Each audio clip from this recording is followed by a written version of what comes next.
Hello and welcome to the Raptors post-game podcast. We are recording after the Raptors lost in Game 6. Very disappointing. Heat 103, Raptors 91.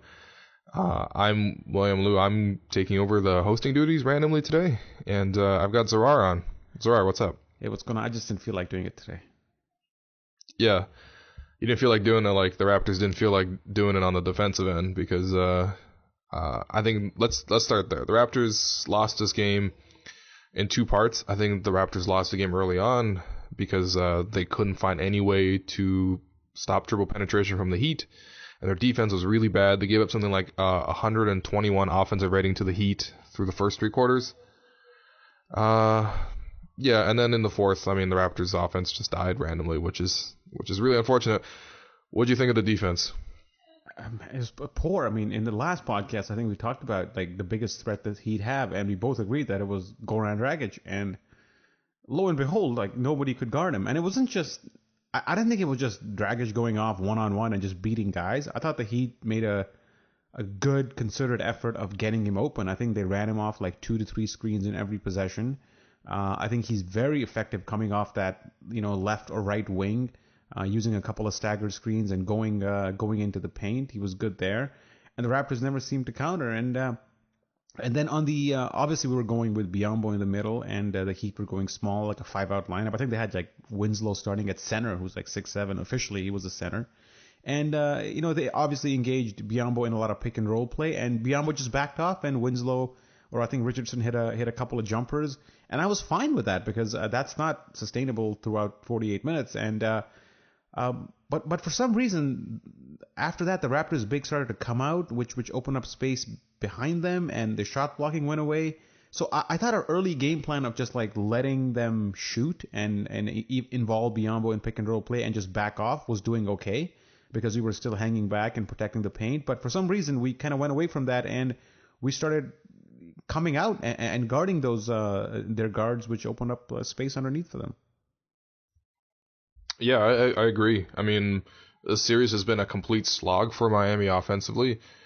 And, they went to that 5-out lineup, which seemed like this was inevitable for the Heat to go to. And then once they went to that 5-out lineup, I'm sure the Raptors' defense got shuffled a little bit. Like, you saw, Biyombo was amazing in Game 5. He was amazing in Game 4 as well, especially on the defensive end. And I think the Heat did some things to sort of distract Biyombo, keep him away from the hoop, and that allowed Dragic to attack. But also, I thought the Raptors centers just didn't do a great job of knowing when they could help off their guys and protect the basket. Dragic ended tonight with 30 points on 12 of 21 shooting. That doesn't sound that great. I mean, 30 points is still 30 points, but he was a plus 25. Just absolutely tortured the Raptors defense all game long. Some of it was like hot shots, like some step back threes and stuff, which is not usually Dragic's game, but the drives, man. The drives absolutely killed the Raptors. Yeah. I hear you, man. The drives were just too much, and I'm looking back at some of the tape right now, as we're recording this, it's like it's the defense is not good. The Miami's doing a lot of things to get him open, mainly like setting 2 screens at the minimum on every time he had the ball.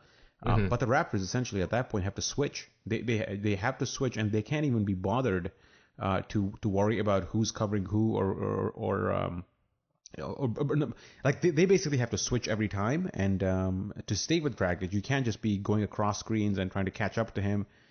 And every time the Raptors did that, they got burned. And when they actually did switch, what ended up happening is that they were trailing. They were a step ahead of Dragic, and he finished over them. So whatever they tried, it didn't work. But I think of the two strategies to check Dragic, the better one still is to just switch and just take your chances there rather than try to negotiate screens. Yeah, no, for sure. I mean, even if you switch, like you said, that might leave someone like Biyombo on Dragic, and then if they pass away, then if they pass the ball, not if they passed away, that could leave Biyombo away from the basket, but he's already away from the basket as it is. So yeah, I think switching is something that works. I mean, we saw in the Raptors in the fourth quarter, they went small themselves with a weird little 5-out lineup, and that worked for a little bit defensively, but at least it slowed down the flow of Miami's offense. But yeah, that's gonna be the big issue heading into the next game because at least me personally, I'm very worried about the Raptors' ability to defend the Heat's small ball looks because again, the one thing that's been consistent for the Raptors in the playoffs so far, or in the second round, is that their defense has been amazing. They've held Miami to essentially a Sixers / like Lakers level of offensive efficiency, and in this game they've really unlocked it. And if you go back and look at some of the data from earlier games, their small ball lineups have been consistently effective on offense. So that's really the biggest thing to worry about. I mean, yeah, what's up? Like I also didn't think we weren't that great on offense either. I think we're talking about our defense a lot, and yeah, it was poor. We didn't our perimeter defense generally was poor. I think guys who are generally good had very poor games. Corey Joseph, who's been amazing this series, had a terrible game against Dragic in one-on-one situations. Just using the high screen, he wasn't able to cover him. He had one of his worst defensive games as a Raptor, I want to say, in this game. So it was a bit of an anomaly there too. I think DeMario Carroll had a good first half, but overall he wasn't a factor either. Terrence Ross had a couple of pretty crazy closeouts there, which led to points. But yeah, our defense was bad. I think if there's an adjustment we can make, I think we can make an adjustment on defense, and we can slow Miami down there. But my worry heading into Game 7. But first of all, I'm not going to sleep the next 2 nights. Like that's a given. I can't sleep tonight and I can't sleep tomorrow because it's just too nerve-wracking for me. Was our offense? I don't think it was that great. I think let me just check the assist count. I think we had like 10 assists maybe, like in total. 10 total assists. Yeah, 10 total assists. That's not going to cut it. And I thought way too much reliance on, again, individual offense like DeMar DeRozan, Kyle Lowry. If it weren't for Kyle Lowry hitting those big shots in the second half, I thought we would have been done a long time ago. He had 36 points in this game in 37 minutes. But I just feel that other than Lowry, we just do not have any blow-by quickness at the wings. Like DeMar DeRozan doesn't possess it. Corey Joseph didn't have it today. Sometimes he can have it when he's using a screen. DeMario Carroll doesn't really have it. Patrick Patterson doesn't have it. We don't have guys who can create something out of a stagnant set other than Lowry. And what I saw today was a lot of possessions where DeMar DeRozan or somebody else were up. It was like a 1-4 clear out or some minor action going on, and the Raptors ended up again taking a shot that the Heat are totally comfortable with us taking. And I feel that the Raptors, if they even have a lead in Game 7, they get really, really nervous down the stretch, and they play not to lose. They have this tendency of, even if they have a 5-6 point lead, they tend to wind it down and take bad shots. And that's what's worrying me in Game 7, is not so much our defense. I think we'll be okay there. I think we'll recover. I just feel that we're very Kyle Lowry dependent to score when it counts. Yeah, no, for sure. I mean, I think the Heat playing the way they did with their 5-out lineup, I think that sort of compromised their defense a little bit on the perimeter. But again, like, because they're able to switch everything, it's really dependent on guys who are able to create a shot, because that screws up a lot of the Raptors' plays involving a high screen. Yeah. Because like guys like DeRozan aren't able to necessarily get penetration into that. I thought DeRozan did some okay things in the post, but yeah, I thought DeRozan was fine offensively. This is about as well as you can expect out of him. 23 points with 21 shots, 7 free throws. Lowry, I thought he should have punished Tyler Johnson more. We can't have Tyler Johnson in there and him not being punished every time. I think he scored on him once on that post where he made that move on the baseline and kind of was behind the basket and then finished.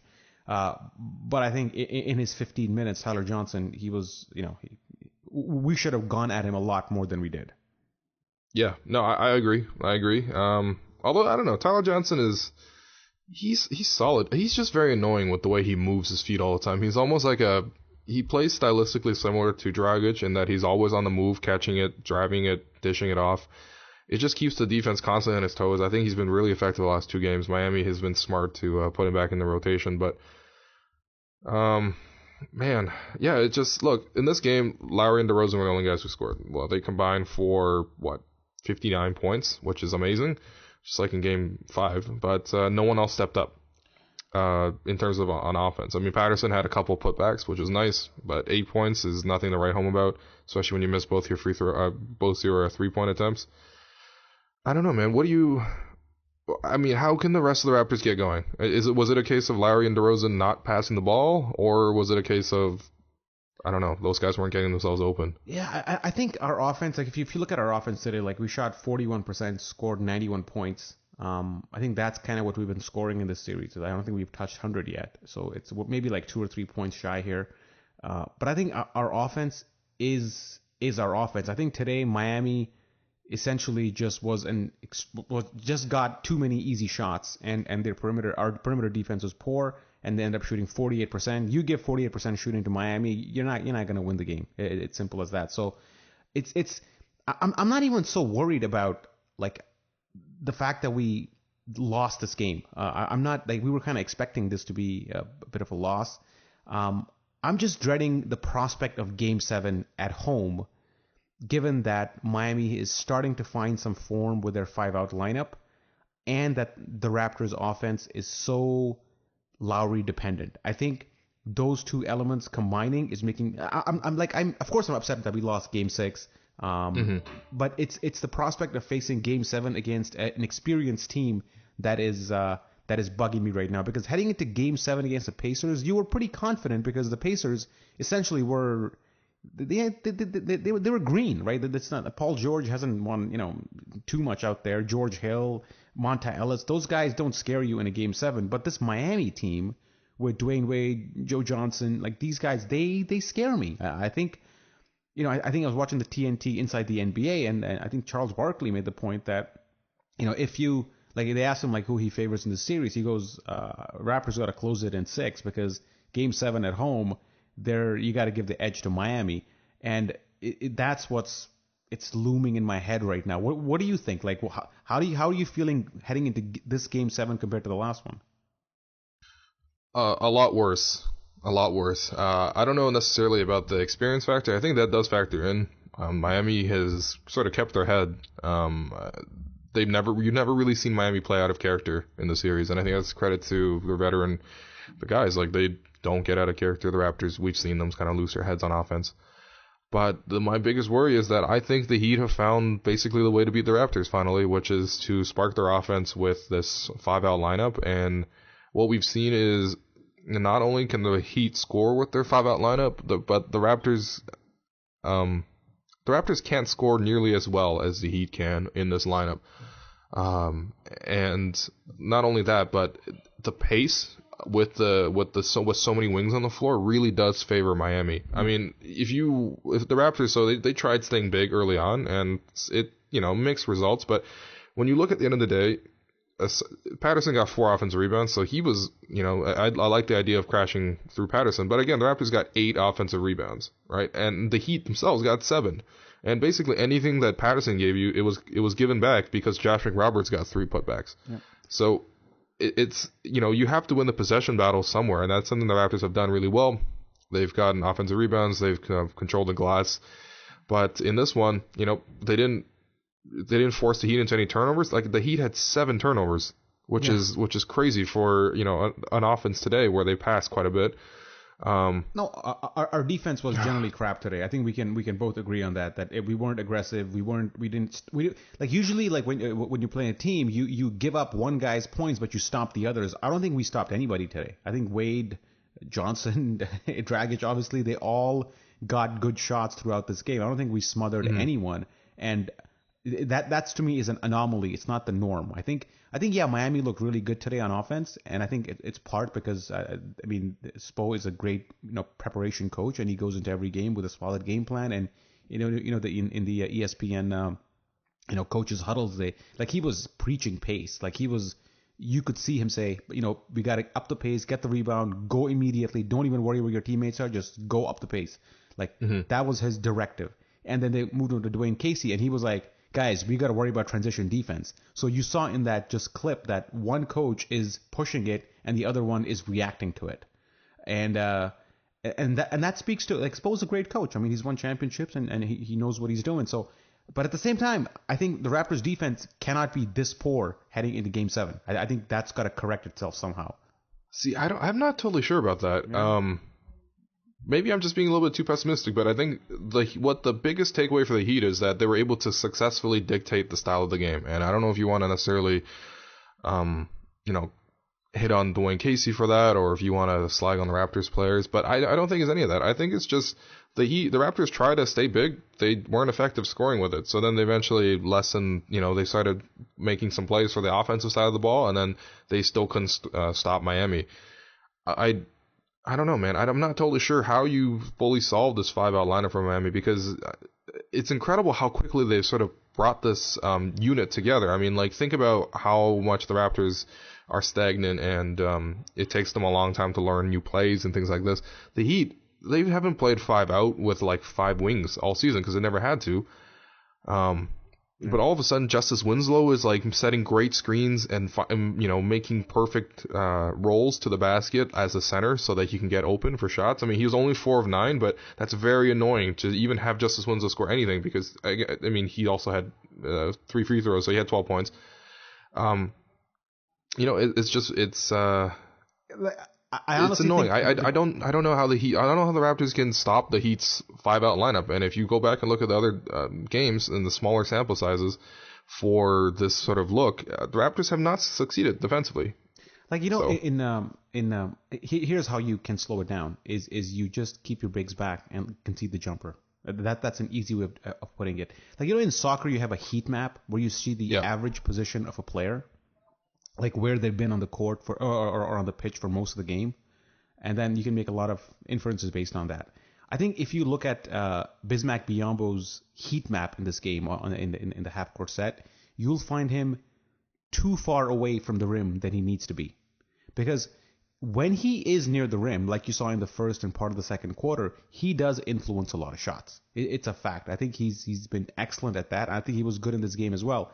I just felt Miami coaxed him further out than he needs to be, and it allowed them to essentially drive, and there was no shot blocking there because Patrick Patterson isn't a shot blocker and blah, blah, blah.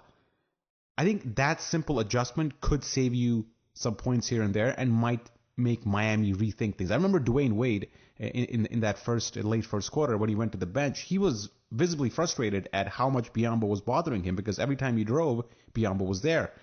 Even when Dragic drove, Biyombo was there. For some reason, they adjusted, and the Raptors their bigs came out a lot more, and I think that the effect of that can't be understated. I hear you, like it's a problematic lineup, but I think there are solutions to it. And one guy, and I know you're gonna make fun of me for saying this, man, is Dwayne Casey. By the way, played 11 guys today, so he was trying different things. So credit to him. He tried James Johnson today for 6 minutes on Wade, and I thought he was okay. He blew a box out, and I think he had one foul which was a little harsh. But other than that, I thought he was okay. I'm not saying he's the answer to things, but I thought that early fourth quarter lineup with Kyle Lowry, I think Bebe was in there, and James Johnson was there. It was, I don't know. That's not the answer, but I think you found some players who might be able to contribute. Okay, well, let's run on the list of players that Dwayne Casey tried in this game. So, Bebe Nogueira came back in, 6 minutes. Was a plus one. Why do you think he came in? Like, what do you think? Like, why not? Because Jason Thompson was horrendous on defense early on in the game. He continues to make the mistake of covering Josh McRoberts, like hugging him on the high post as opposed to staying at the rim. It was something that cropped up in games in game 5, and I thought he would learn from that, but no, he continues to stay up really high, and he's not guarding the rim. He left the rim wide open for Dragic. Dragic did a lot of his he really got his rhythm going against Raptors' second unit there. So Jason Thompson, I don't know. James Johnson, that's my point. I mean, that's just chaos, really. Sorry, that was my point with asking that question. Is that the one thing you saw with Bebe in there is that he hung back every single time. I don't think he ventured outside the paint at all. I think on this one possession he came out to trap for some reason, but other than that, in his 6 minutes, he hung back and was okay. I thought he congested the lane well when the Heat guards drove. He was there to meet them. I think that was not the template, but that's the style of play you want your big playing. More what Bebe did, and a hell of a lot less than what Jason Thompson did.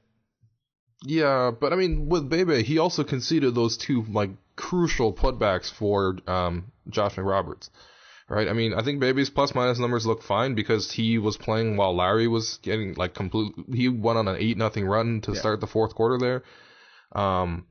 So Lucas is going to get some of that blowback, but I think he missed so many box outs, man. But what I'm saying is that it's Biyombo who has to play like that. I think Biyombo's play dropped off after the second quarter because he came out, is my essential point. Okay, that's fair. I mean, I thought Biyombo was still like by far their best big, especially defensively. But yeah, I thought that he did enough. I think Biyombo basically needs to figure out what's a distraction play for the Heat and what's actually the rhythm, the actual attack they're gonna go with. Because the Heat did a really good job, especially in the second and third quarter, where they would sort of distract Biyombo with like another play off the ball, involve him there somehow, and then all of a sudden Dragic is exploding to the basket and there's nobody there. Like, don't even worry about their play. Just hang back, man. Just don't get the illegal D call and just hang back. That's and if whoever's guarding you, let them shoot. Yeah, I don't mind that theory. I mean, like who is really killing the Raptors from outside shooting right now? Nobody, absolutely right? Nobody. And if you give up some mid-range shots, like the Heat have very good mid-range shooters, but that's not the worst case scenario at all. So, like you would much rather them take these open mid-range jumpers or even some open threes, as opposed to, getting easy shots at the basket. I mean, and remember, like it's up to Biyombo or Dwayne Casey who he guards. So he'll generally guard the worst shooting big that they have on there. I know the Heat switch a lot so they can move things around, but generally, like if you adopt that approach, you guard their worst shooting player. You'll be okay. I mean, that's going to be one of either Richardson or the other rookie. What's his name?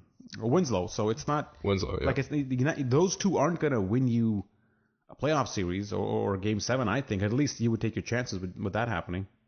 Yeah, and I think this is the most telling stat. So the Heat attempted 24 shots in the restricted area in Game 5, right? This game, they attempted 34. So that's 10 more shots at the basket. And, they shot a similar percentage, 54% roughly, in both games. But the big difference, obviously, is the number of attempts. And what Bismack Biyombo was able to do in Game 5 was because he was at the rim so often that he would often reset their plays and stuff. But, in this game, it wasn't. I don't know. The Heat did a better job of just occupying Biyombo, but I don't know. What do you think of the? Let's shift to the offense. What do you think of the offense? What happened there in the fourth quarter when the Raptors looked like they had it going a little bit? They were making a dent into the lead. Lowry scored 8 straight. I think they had cut it to 6, and then all of a sudden the Raptors couldn't score at all. But does that really surprise you when the Raptors can't score? Like, honestly, like if they go 6 straight empty possessions, is that really surprising? No, it's not. But I mean, I don't know. You can say that about any team, really, except the Warriors. No, it's not surprising to me because I don't like if you look at their offense in that stretch. I don't have all the plays in front of me, but it's a lot of trying to drive but not really driving, and then pulling back, and then using a high pick, and then like switching play from DeRozan to Lowry, and then trying the same thing again. Okay, that's the Heat know that. I think at this point you're not gonna fool the Heat into anything. I think they're totally comfortable with conceding a mid-range jumper to DeMar DeRozan. The Heat they know Kyle Lowry wants to drive, so they're sending help from the weak side. And you know what? They know that the Raptors don't pass the ball. So every time Lowry did drive, he was met with 2 or 3 guys at the rim, and he made some really, really tough shots in that 8-0 run he had, or the 8 straight points he scored. And the Heat must be like, they're not worried about that because they know in the long run those shots they're not gonna go in for the full 12 minutes of the fourth quarter. It's just the fact that the Heat know that the Raptors aren't a great passing team. They can afford to send more aggressive help and not get punished for it. I think that's a key difference between Miami and Toronto right now. When we double or send help to Dragic, he's going to pivot and throw out a pass to Wade or whoever it is. Wade's a willing passer. But when you look at Lowry and DeRozan, they're not able to pick out guys on the perimeter in this game. Lowry's obviously better at it in the series than DeRozan, but there's a sense of comfort in Miami's defense that, yeah, let them drive, we'll send help, and let them make a play. And we know that the Raptors offense isn't great at making plays. Yeah. Yeah, I don't disagree with you. I think there were some unlucky plays. Lowry missed a wide open three. Corey Joseph had that wide open layup that he somehow flubbed. Yeah. But and that was followed by the Raptors when he flopped that layup. And the next thing down the court was the Raptors like getting a defensive rebound, but Patrick Patterson basically losing it off his fingertips because I think Biyombo screened him or something on the rebound, and that was a unlucky bounce. And then the refs, man, I thought the refs had a pretty maybe they didn't have the they didn't determine the outcome, but they certainly had some like bad calls here. I think the Lowry fourth foul was terrible. That ended up in a 3-point play for Dragic. That was a push off. Yeah, that was a bad call. And what that does is it also makes the Lowry become less aggressive of a defender because now you're playing with 4 fouls. It has like multiple effects. And then the Biyombo putback in the first quarter, which was just a clear. The ball was like a feet away from the rim, and he was just like that's a run in the middle putback dunk. Yeah. And yeah. I was trying to figure out like what angle the ref was at for him to conclude that was an offensive goaltender. That's a bold call to make, unless you're pretty damn positive. You generally don't even make that call. So I don't know what the refs, see it. Yeah, it's just especially I don't know. And then there was there were a couple actually putbacks by McRoberts who which looked like offensive goaltending, and one of them I posted a picture on Twitter, and it clearly was. So if you put those 3, 5, 7 points together, it makes a big difference. But I don't want to blame the ref because I think the Raptors defense was a bigger culprit than the refs. Yeah, the defense really worries me, man. But I mean, I've said that like 100 times on this podcast already. So okay, let's pivot this way. Actually, you know what? Let's talk about one thing. DeMarre Carroll, he played despite the wrist injury, and then sort of in the second quarter there, he had a collision. I forget who it was with, but he looked gimpy for a little bit, for like 2 or 3 possessions, but stayed in the game. But then towards the end, he didn't play at all, even though Dwayne Wade was absolutely cooking Corey Joseph, and Carroll only ended up in the game with 25 minutes played. I don't know. I guess we'll wait post-game word, but I don't know. It looks like Carroll might be banged up again. I don't know. Maybe I'm just speculating. I don't know because I thought it was weird that he didn't show up he wasn't like playing in the fourth quarter at all. I thought he was pretty good. Overall, defensively, I thought he was fine. Wade really only went off once Joseph started taking him. Yeah. I don't think I have any complaints with DeMarre Carroll. I think he was overall a decent game. I think he checked Wade in the first quarter. He did an okay job. I don't know what his rebounding was today. I wish he would get a little more involved there, but 6 rebounds today, so that's a good number for him. No complaints about DeMarre Carroll at all. I think if we lose him for Game 7, it's going to be a massive blow because now you're definitely playing James Johnson, and even though he did okay in his 6 minutes of play against Wade in the fourth, overall it's probably not sustainable. And then Norman Powell has been pretty bad in this series, so you're left with a pretty massive hole in a defense which has already looked pretty bad in Game 6. So I think DeMarre Carroll I think he's got to play regardless of how he feels. Yeah, and he probably will be. Yeah, I don't think you even though if his leg is bruised or his wrist is hurting, I think we're not relying on him for a great shooting. So I think he's got to play and give the team a lift. Yeah. Okay. Oh, man. How you feeling, man? Game 7, you confident at all, or what's the? No, I'm not confident, man. I really think the Heat have solved the Raptors here with their small ball look. It's not encouraging at all when a team that's down so many players is able to dictate the way the game is played. Yeah. That's the most annoying part to me. And I guess I don't know. If you look at the Raptors bigs, right? They're not, aside from Valanciunas, they're not necessarily dynamic enough that they're gonna force the Heat to adapt to them. Yeah. You know what I mean? Like, if we had Jonas, it might be a different story. Although, I don't know. Jonas defending in this 5-out lineup with how fast the game was, that might be an issue too. But at least with Jonas, he's such a dominant scorer that you can't just get away with Justice Winslow guarding him on the inside. Yeah.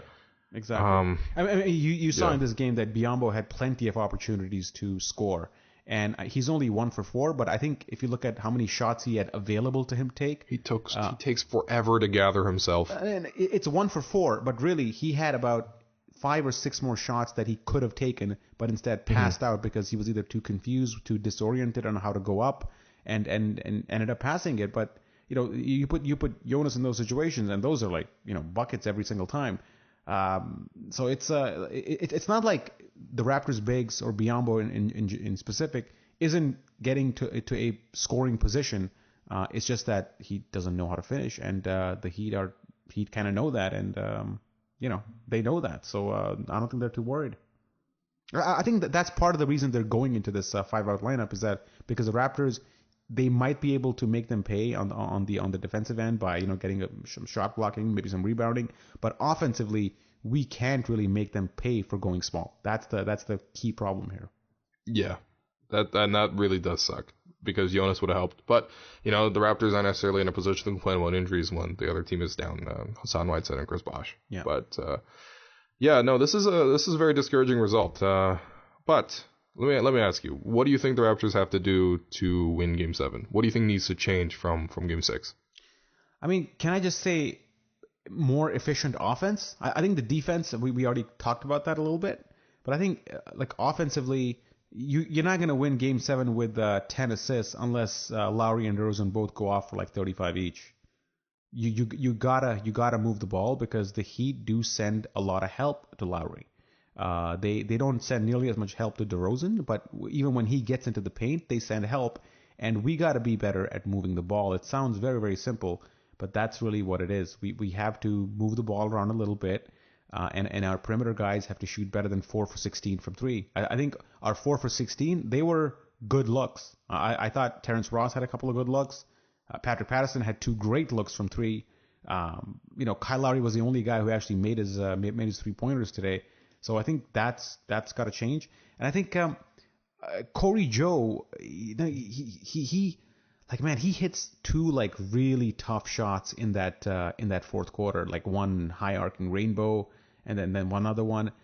Like those are shots that again the Heat are willing to give him. And I think if we enter situations where we're comfortable taking those shots, it's gonna end badly for us because that is not sustainable. Corey Joseph is much better when he's bursting into the lane and finding guys or finishing himself in relatively easy fashion. Not what he did today. Not when he goes into that midpoint area near the elbow and then just launch like a one-hander or a rainbow. That's not good. He's got to go back to getting his offense the way he did in the regular season, which is drive, kick, or drive, find somebody on the pick and roll. That's his offense. That's his role. So it's just that sometimes we celebrate offense which isn't good, and it kind of encourages us to repeat that when it's not sustainable.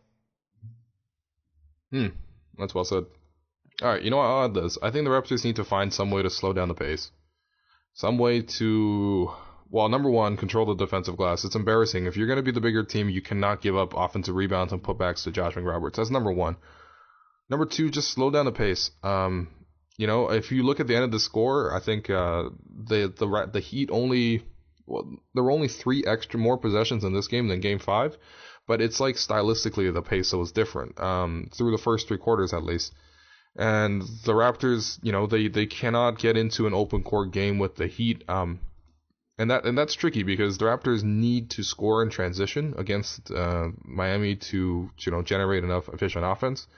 And, they're going to have to pick their spots for that. But in terms of slowing down the pace, they pretty much have to slow down Miami's pace on offense because you cannot guard like this when it's not palatable to have Goran Dragic like slicing into your defense nonstop, Tyler Johnson getting into your defense, Josh McRoberts getting in, or not Josh McRoberts,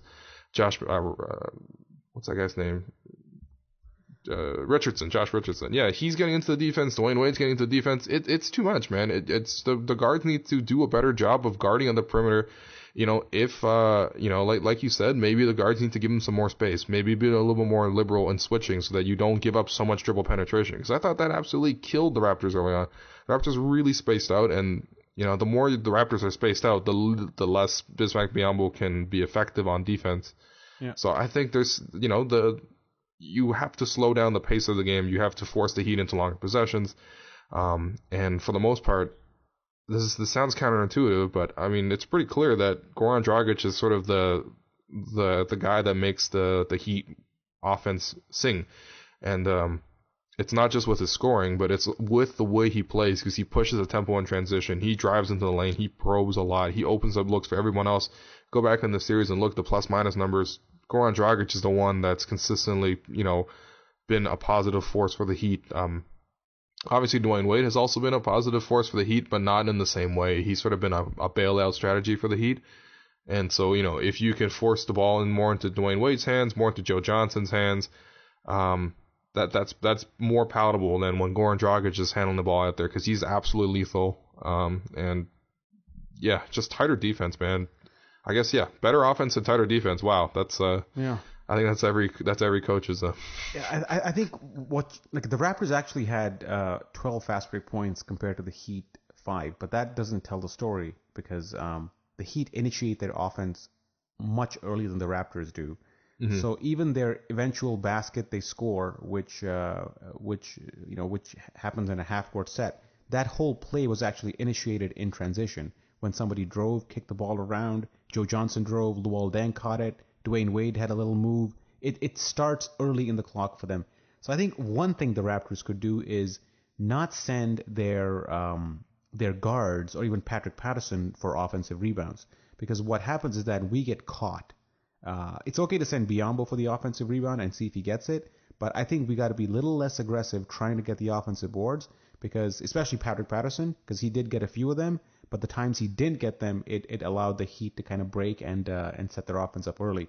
That's how you kill the pace. Have your two guards, as soon as the shot goes up, go and start defending, and have Patrick Patterson do the same, because that one guy makes a big difference. If you got two bigs crashing, it's a totally different transition than if you have one big crashing. So if you want to slow the pace down, that's where you start with. Don't send your guys to get the boards, because even when you do, you're not really getting a lot of success, because the Raptors wing guys, DeRozan, Lowry, even DeMario Carroll, they're not better rebounds than their Heat counterparts. So in a 50-50 situation on the boards, the ball's going to go to the guy with a better defensive position. That's going to be the Heat guy. So don't bother going it. Kyle Lowry picked up his fifth foul in the most stupidest way. He tried to go for an offensive rebound when he didn't need to. It's just stop doing that. And if you want to kill the pace, that's step number one. Step number two, obviously, is to actually make your shots, because that'll kill the pace really fast. Yeah. Yeah, and it's not like the Raptors don't have any positives to take away. After giving up 53 points to the Heat in the first half, that includes a 32-point second quarter, which was the only 30-plus point quarter for the Heat in the second round so far. The Raptors held the Heat to 40 points in the second half. The Raptors themselves, though, their offense died in the fourth quarter, like we talked about, so they couldn't make the comeback and erase the first half deficit. They had 50, man. They had 50 in the second half. Yeah. Well, no positives. No positives to take away. Yeah. Wow. No, there aren't a lot of positives in this game. I'll give you that one, man. No. You might point to DeMar DeRozan's play as a positive, but I certainly don't, because I don't think his game scares the Heat at all. I think if you give them DeMar DeRozan 8 for 21, 23 points, 2 assists in 43 minutes, the Heat will take it. I don't think they'll hesitate for a moment before accepting that game from them. Yeah. Yeah. It's gotta be. We just gotta make a couple of defensive adjustments, as I said earlier. Kill the pace a little bit, as you said, and that's going to be the seeds of a potential Game 7 win. You want to talk about? I guess we have been talking about Game 7 a little bit, man. And I think we're both very, very down right now. And somebody listening to this podcast might think we've already given up. But let's. Well, look, anything could happen in Game 7. I think we're both just reflecting on the trends that have happened in this game. It's not a case of the Heat got ridiculously hot. I mean, I would maybe say 2 shots by Dragic were crazy, but nothing else was crazy. It wasn't like Dwayne Wade was hitting some, No. 5 or 6 crazy fadeaways or something like that. Nothing. It was just the Heat ran their offense and it was good. And that's a big worry, because the Raptors have played these ugly games and been able to get by because the Heat have consistently been unable to score against the Raptors. And now with the way they've gone small, they've opened up their offense, and the Raptors have not been able to exploit any portion of the Heat small ball lineup. They haven't been able to attack the offensive glass, and like you said earlier, there's a lot of cost to attacking the offensive glass because you might get stuck in transition and you might give up points that way, and the Raptors haven't been able to really assert anything. It sucks, man. It's just a really sucky game to take into Game 7 with. Hey, I got a positive. Okay. And then I got a hypothetical scenario. Okay. The positive is this, that Lowry got about almost 4 minutes of rest towards the end of the third quarter, which was done well by Dwayne Casey. It was a well-managed sub. And he was also in foul trouble. Yeah, and maybe that forced his hand. During this time, though, the DeRozan and the bench lineup, they played well. They were only a -1 in that stretch, and that's a lot better than what that lineup has been in pretty much every other situation. So that's one positive you could take out. But here's a hypothetical, man. You start Game 7, and it's going kind of like how the third quarter went for Miami, where they're the second quarter went for Miami, where their 5-out lineup is just killing us and Biyombo's too far away from the rim. If you're Dwayne Casey, at this point, do you try to coach with one big in there, or do you go, you know what, we're going 5-out too? Even though we haven't actually gone 5-out with 5 legit wings ever in this series. Do you start trying that in the middle of Game 7, or do you go, no, we're going to stick with what we got? I think at minimum you stick with Patterson at center. But again, like Patterson, as much as he theoretically spaces the floor, whatever, like he's not really a floor spacing threat in the way that he normally is, because normally he pulls a big out of the paint. But now the Heat just have 5 wings, and then they know they can guard him with anybody. So, he's not as effective on offense as he normally would be. And if it wasn't for the putbacks today, he would have been horrendous on defense. So I don't know, man. If you put 5 wings out there, the thing is, again, I want the Raptors to find some way to play to their own personnel instead of adapting. And maybe that's not possible. Maybe the Heat's small ball strategies are so good that the Raptors have to match. And if the Raptors do match, you're kind of screwed anyway. So I don't know. I mean, it's tough. I can't really see a Raptor small ball lineup beating the Heat small ball lineup, considering they have a better team in terms of wings. And because if you go small, man, who are you asking to? Like, what's our small ball lineup? It's Lowry, DeRozan, Carroll, Joseph and then like Ross, Norman Powell and Ross / Norman Powell / James Johnson. That's not good. It's not good, man. It does not have enough rebounding in there to start with, because especially DeMario Carroll's hobbled. Mm-hmm. So automatically you're already down because you don't have good rebounders in there. And the Winslow and those guys, they're actually good rebounders. They're big. The Heat would be bigger at every position in that sort of lineup. So not only are you giving up skill in a 5-out lineup, you're also giving up size where it kind of matters, because Dragic is bigger than Lowry as well. So to me, that is just an untenable scenario. I don't think you can go small at all. The smallest you can go is Patrick Patterson in there, and that's not really. When we've seen with Patterson at center, that led to the Game 4 collapse. Yeah, and this is where you look back on some of these things and look. Game 1, I know the Heat led for most of the game. The Raptors, that game's the one to overtime. The Raptors could have taken that one, and then Game 4. If this is before the Heat figured out like the super small ball lineup totally works. Yeah. If you kept Biyombo back in that game, the Raptors probably shouldn't have lost Game 4. Like, this series should already be over. The Raptors left the window open way too long, and now all of a sudden they have to defend Game 7 with the Heat, holding a tactical momentum. I think that's the biggest thing. And also, I mean, another note about the Raptors going small. It's not like the Raptors used the small ball look to the advantages of small ball. So usually when you go small, you are emphasizing ball movement, you're maximizing shooting. You have a lot of space, and then you're able to sort of create offense that way. And on defense, you're able to switch everything, which limits penetration. And hopefully, if you gang rebound, you can get rebounds, and that's that, which is what the Heat have been doing. When the Raptors go small, the offense is still the same. It's still Lowry and DeRozan isoing. It's just different players are out there. Exactly. And the extra space doesn't really matter at all. Yeah. Yeah. Well said. Since we don't move the ball around, it's irrelevant to our offense whether we're going small or big. Yeah. The only reason we would go small is to match up defensively. Like we would actually consciously be sacrificing our offense because we get a lot of offensive rebounds and get putbacks. We would consciously be sacrificing that in order to get better defensively.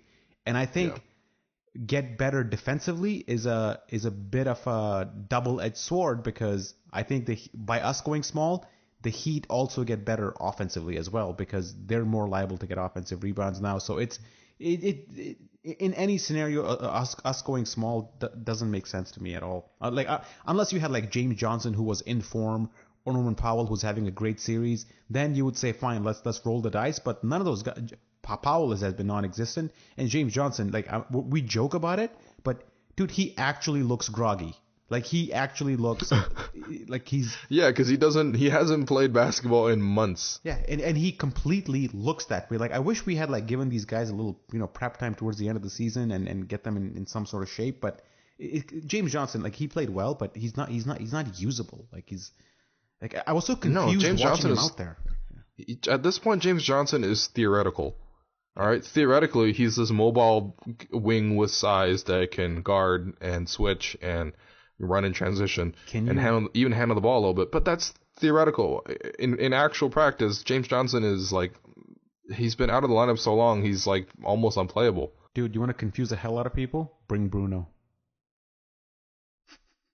You got Bebe. Yeah. How far of a reach is Bruno if you got Bebe playing? How much work? Yeah. Well.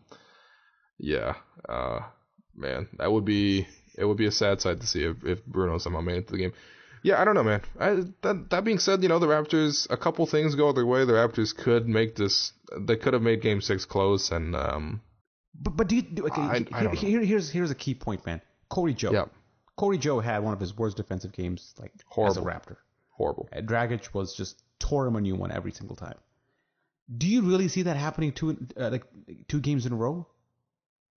I don't know if that will happen 2 games in a row, but I think the style in which the Miami Heat played offense can continue, because the system, I think, worked really well. That's what I'm more concerned about. The results themselves, I'm not that concerned, especially since I don't really feel like Miami was making unreasonable shots or anything like that. Yeah, but can't you make the same argument for the Raptors? Because they looked so good in Game 5 when it mattered with Biyombo as the big, and it looked like the Heat had no answer for that. And the Raptors seemed to counter it. Yeah, they made a tactical switch to stop playing Udonis Haslem and Amari Stoudemire. Those minutes were huge for the Raptors every time they played. Now those don't exist.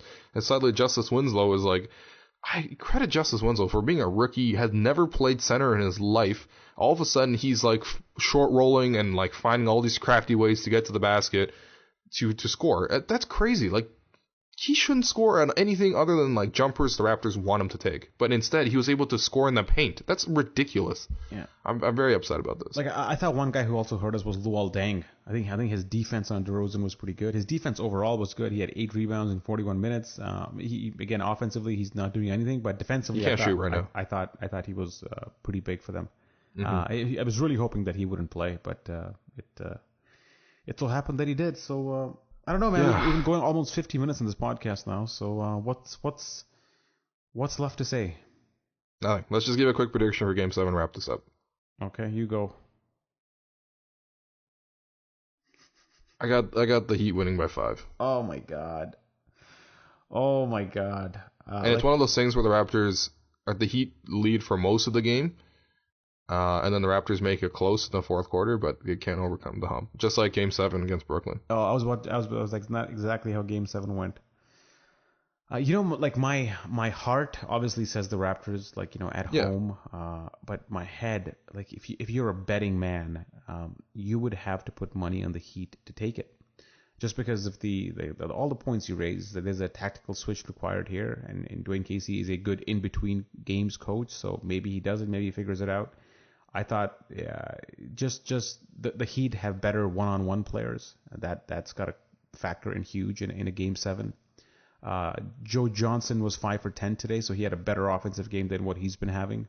He hit a 3 actually, which is something big. It's like a 27-footer too. Yeah. So if you look at trending, I think the Heat are trending positive right now, and the Raptors have some things to figure out. But at the same time, you're also at home, which has to count for something.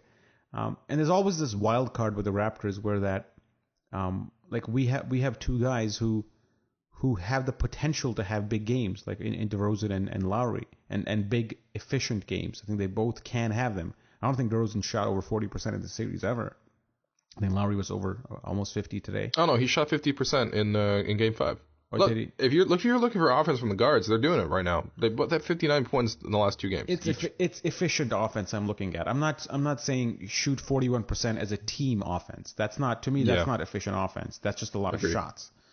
And then, but at the same time, you can say the same thing about the Heat. They got Dwayne Wade and Dragic who can go off as well. So you got it's a question of, do you want to give edge to home court or do you want to give edge to experience? And traditionally, that's generally gone the experience's way. So, man, I can't believe you're making me do this, Will. God, I hope I'm wrong. I hope I'm freaking wrong, man. But I have to say, like, Heat in a tight one at home. Yeah, I can't believe we just said that, man. Yeah. This is a downer. This is a downer, guys. Yeah. Look, obviously, if you're looking for hope, I'm sorry. No, the Raptors have the potential. They have the potential to win this game if they do a couple things right. Let's just state that. It's just the likelihood of them getting it right. Like, can you go back to? Can you counter the Heat small ball line? And then we just talked about all this stuff. I don't want to repeat it myself, man. But Yeah. Look, the Raptors can get hot. Who knows? Anyway, look, check back for Game 7. If you thought we're pessimistic in this one, we will either be extremely pessimistic after Raptors loss, which is hopefully not the case because this has been a tremendously fun season and I'm not totally ready to say goodbye to it, even though they're playing ugly basketball. Or we will be absolutely jubilant and there will be a lot of drinking live on the air as we talk about how awesome the Raptors are in the Eastern Conference Finals. So, I think both will be entertaining. Here's a positive. The Raptors haven't lost back-to-back games this postseason. That's true. Look, the Raptors, we forget this, but the Raptors lost Game 6 too against the Pacers, and that was in much more dispiriting fashion than this, right? Mm-hmm. So, the Raptors, who knows? They could do it. Look, the Raptors need to come out and play with incredible energy, and we've seen the Raptors do it a couple of times now. Do you remember at the start of Game 7 how the Raptors just blitzed the Pacers, turned them over so many times, got an early lead? We saw the same thing. Yeah, we saw the same thing happen in Game 5 against the Heat. We saw the same thing happen in Game 2 against the Heat. The Raptors need to bottle up that energy, bring it out for Game 7 for the whole freaking game. And that's a great place to start because if you can just stop so much of this Heat dribble penetration and can secure the rebounds and just run not even a great offense, just an average offense, I think the Raptors can take this. But get 17 assists. Get 17 assists in the game and you win this. Yeah, okay. That's another way, yeah. Here's another positive. The Raptors were 3 for 15 from 3 in this game. And most of those looks are classified as clean ones. If you just look at our playoff 3-point percentage and apply it to there, it speaks as an anomaly this game. And then you're also got to think about the Heat are relying on 2 rookies to play a massive Game 7 for them. I mean, their rookies have played really well, though. But it's a Game 7 situation. And I know they've already had one with Charlotte, but that doesn't count. They blew them out. This is on the road. It's a different story.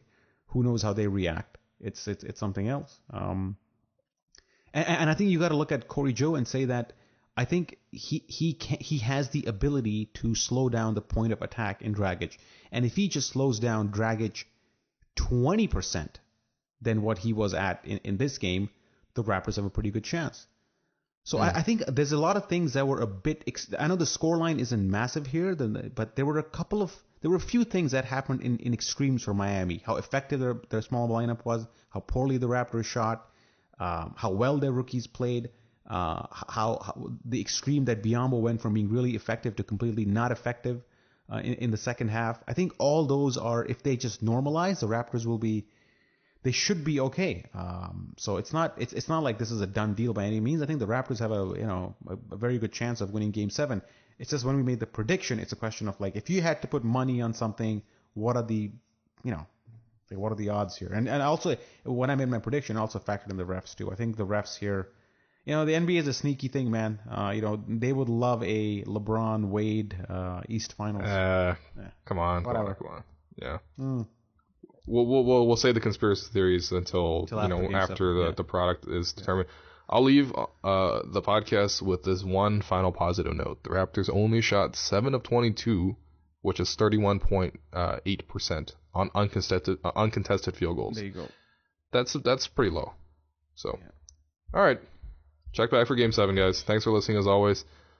Check out that Patreon stuff, and look, if this is the second last game of the season, just well, whatever. We'll sign off if it's later on. Hey, but here's some news that just not broke, but something we already knew is that Whiteside and Valanciunas are both out for Game 7. So I almost wanted Whiteside to play so the Heat would actually change it up.